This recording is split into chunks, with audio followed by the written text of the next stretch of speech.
Okay, this is just going to be a short lecture on the periodic table and its trends. Alright, we're going to start with the history of the periodic table.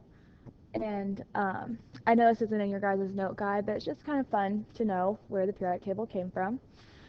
So the first kind of classification that was being published for periodic table, it wasn't really a periodic table, but just grouping elements together, was by J.W. Dobereiner.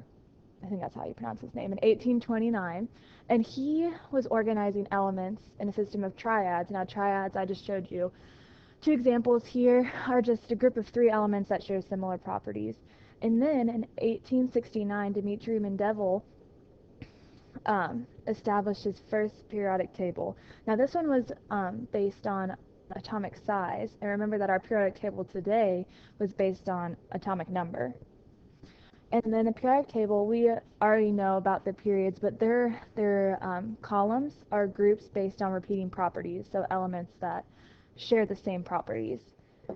And here's a picture of his first periodic table. He hand wrote this, and it was just really cool how he organized all the elements. And then here's one where you can actually see what he wrote.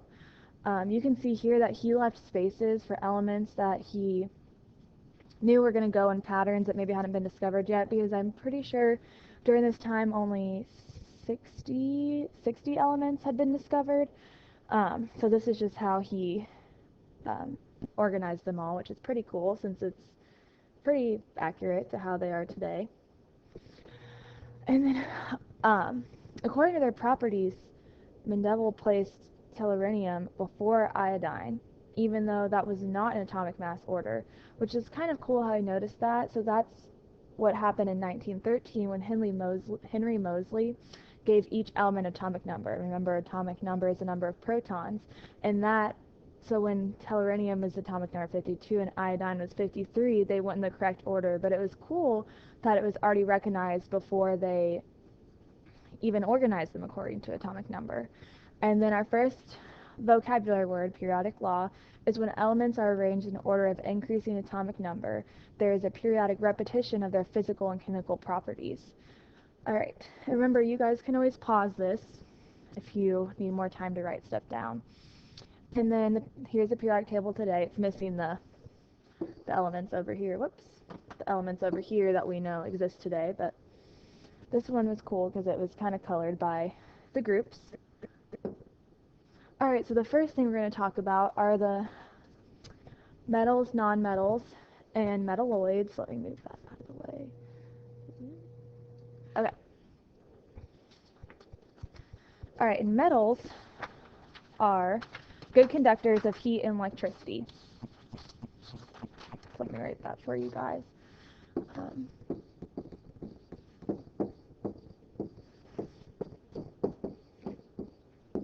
And I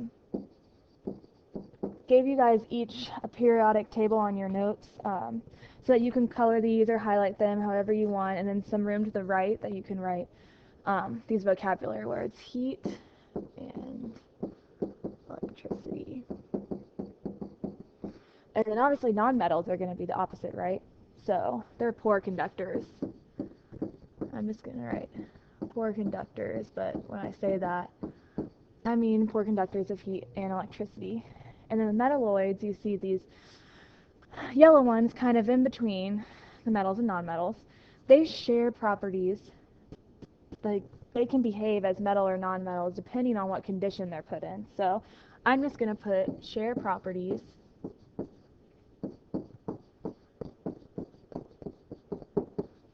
and I'm just going to put in parentheses based on condition. Alright, so there you have the metal, nonmetal, and metalloids. Great. Okay, we're going to talk about group A. Remember I mentioned earlier that the groups are those vertical columns, and all the ones that are in groups have the same properties.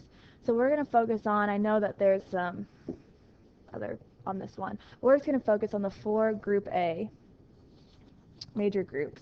That's the alkali metals that start with lithium, and then you have the alkaline earth metals that start with beryllium, and then you move over to the halogens, which starts with fluorine, and then this group that's white right here Remember, those are noble gases because remember that from electron configuration. So it's once we get into next chapter with bonding, I really want you guys to understand where these groups fall because there's a reason that you always see salts getting made from alkali metals and halogens and how these bond. So you really need to know how these lay out in the periodic table. All right, then you have the B group, which is just your metals, and the D orbitals, and we're going to talk about F orbitals too, because we love those so much. Okay, and remember, these produce colors in chemistry. Remember our flame lab? All those cations came from this D orbital group, which is basically all your metals. But there are two names that you can have for these metals. Here you have the transition metals, which is just your D group, transition metals, and then you have the inner transition metals, which leaves the F orbitals, because those are really fun.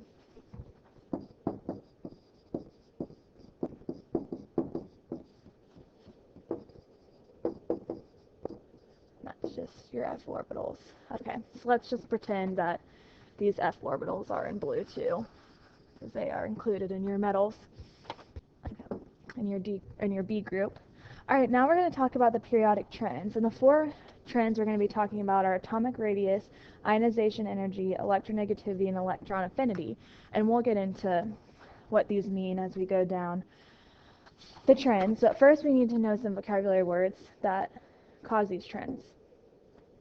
All right, the first is the shielding effect. This is the electrons in the outermost shell, outermost energy levels are blocked from the pole of the nucleus by those electrons in the lower energy levels. Yeah, I put levers there, but levels. And just kind of think about, if you're just standing with nothing blocking you and you're thinking about the sun, you're standing outside and you can feel the full capacity of the sun's heat. Well, what if you stood behind a tree? There's something blocking that. You can still feel a little bit of the heat, but there's something in your way. That's kind of what these outermost energy levels are feeling from the nucleus because they're blocked by those inner electrons. And then you have effective nuclear charge, which is how strongly the nucleus holds its electrons. So the more protons you have,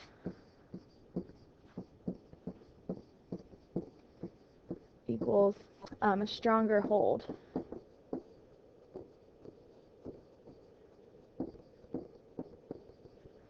And then you just have the electron's distance from its nucleus.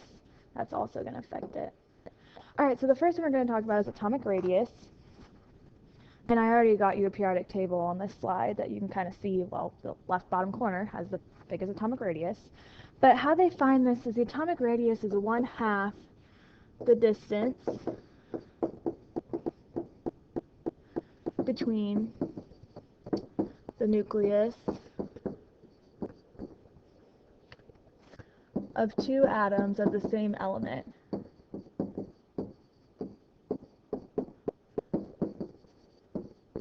You might be going, Miss Brown, what does that even mean?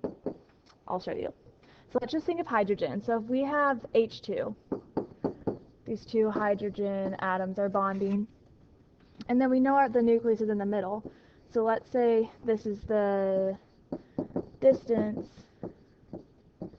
between the nucleus, the nuclei, the nuclei.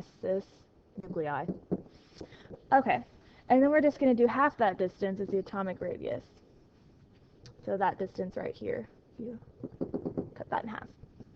Okay, so then we're just going to have the trend. So obviously, as you can see, oh, and when I'm telling you guys these trends, I'm always going to go which way it's increasing just to make it simple. If you want to do something different, if you always want to go left to right, up to down, whatever, it doesn't matter, but I always remember them in which way they increase. So it's going to increase from right to left, increasing, and then it's going to increase top to bottom.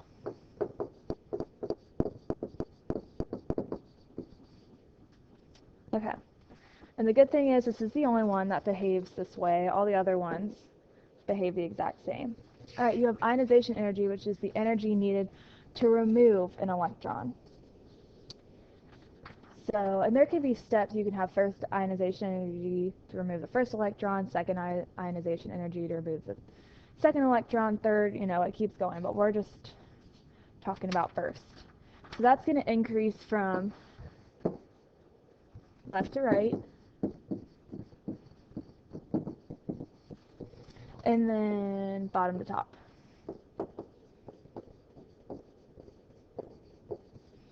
Alright. Remember, you guys can always pause these. Oops. Did I skip one? Yeah. Electronegativity. Okay. This is the attraction to electrons that are being shared in a covalent bond. And we're going to talk about covalent bonds next unit. But this one, just like ionization, is going to increase from left to right. And then increase bottom to top.